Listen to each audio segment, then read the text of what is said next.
Olá, eu sou Bruno Feldens, professor de Física, e nessa aula nós resolveremos alguns exercícios sobre ondas. Então vamos começar com esse exercício aí. Ondas podem contornar obstáculos. Esse fenômeno é chamado difração. O fenômeno em que uma onda contorna um obstáculo é denominado difração. Então isso aí, letra C, a resposta dessa questão.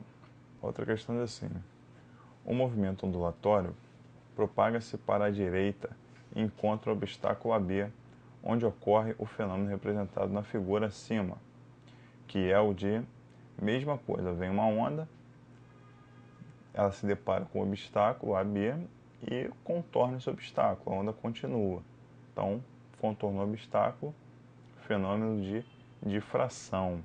Então, essa é a letra A. Próxima questão diz assim: um pulso transversal propaga-se numa corda da esquerda para a direita com velocidade v igual a 1 metro por segundo. Outro pulso, de igual forma e igual amplitude, mas em oposição de fase, propaga-se para a esquerda. No instante t igual a 0 segundos, a configuração da corda é a do esquema abaixo. Os pulsos não modificam sua forma na propagação, cujo sentido é indicado pelas setas. Então você tem dois pulsos em oposição de fase, um vindo para a direita e um vindo para a esquerda. A velocidade dos dois é 1 metro por segundo. Somando os valores numéricos associado às alternativas corretas, podemos afirmar que é a configuração da corda. Então vamos lá. Para fazer essa questão, vamos fazer o seguinte: vamos trabalhar com velocidade relativa. Vamos considerar que o pulso que está indo para a direita, o pulso que está para cima, está se movendo, ao invés de 1 metro por segundo, com uma velocidade de 2 metros por segundo. E o outro pulso parado. Então é só você imaginar que somente um pulso, o pulso que está indo para a direita, está se movendo, e o outro pulso vai ficar parado. Então, ó, no instante zero, a gente tinha aquela figura.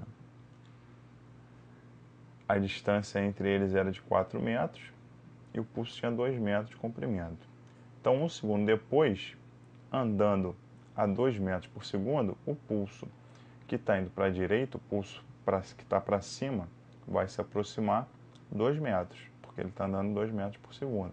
Estamos trabalhando com velocidade relativa. Tá? Então, você vai considerar um se movendo e o outro parado. Então, ele vai andar 2 metros, então a distância era 4, passa a ser de 2. Então, a 0,1 está correto, porque no instante 1 a distância entre eles vai ser 2. No instante 2 segundos, a distância entre eles vai ser 0, porque mais 1 segundo ele anda mais 2 metros. Então, esses 2 metros que faltavam no instante 1, no instante 2 serão consumidos. Então, a configuração da alternativa 0,2 também está correta. A alternativa 0,4 também está correta. Por quê? No instante 2 eles estão colados, mais 1 segundo, o de cima vai andar mais 2 metros e o de baixo vai continuar parado. Estamos trabalhando com velocidade relativa, não podemos esquecer isso. Então, o de cima andando 2 metros, vai ocorrer uma oposição de fases. Quando eles somarem, vai dar 0, porque a amplitude é igual. Então, a afirmativa 0,4 também está correta. A afirmativa 0,8 está errada porque inverteu-se a fase. O pulso que estava para cima estava indo para a direita. Nessa afirmativa 0,8, quem está indo para a direita é o pulso que está para baixo.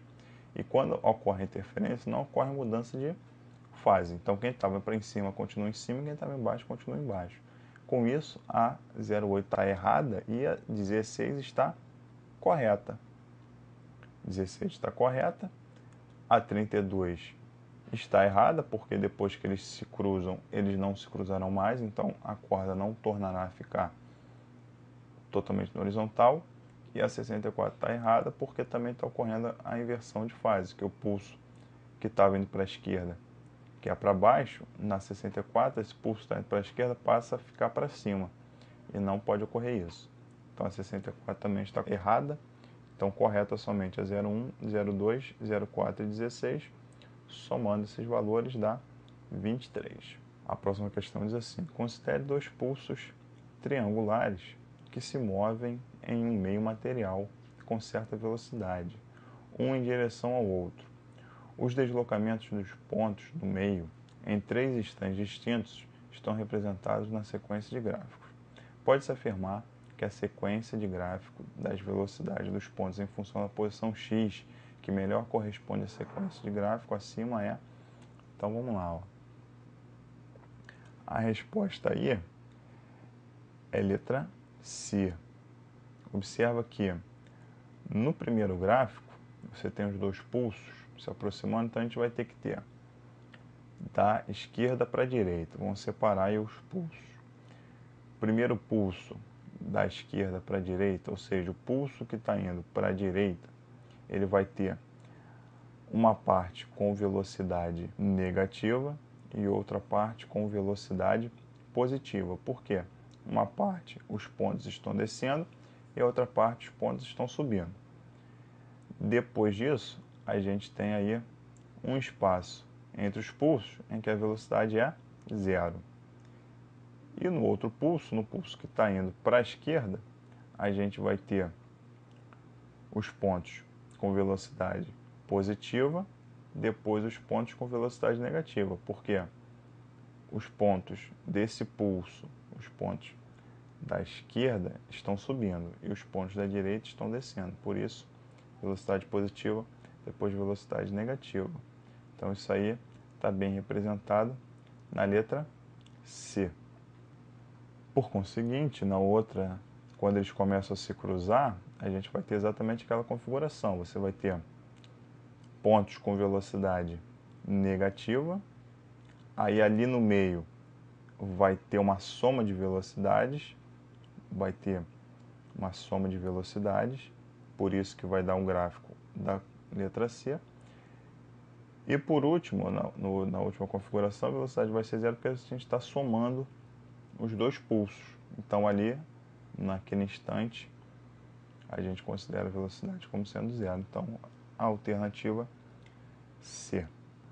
A próxima questão diz assim: a figura ilustra duas ondas de diferentes frequências e amplitudes propagando-se no mesmo sentido.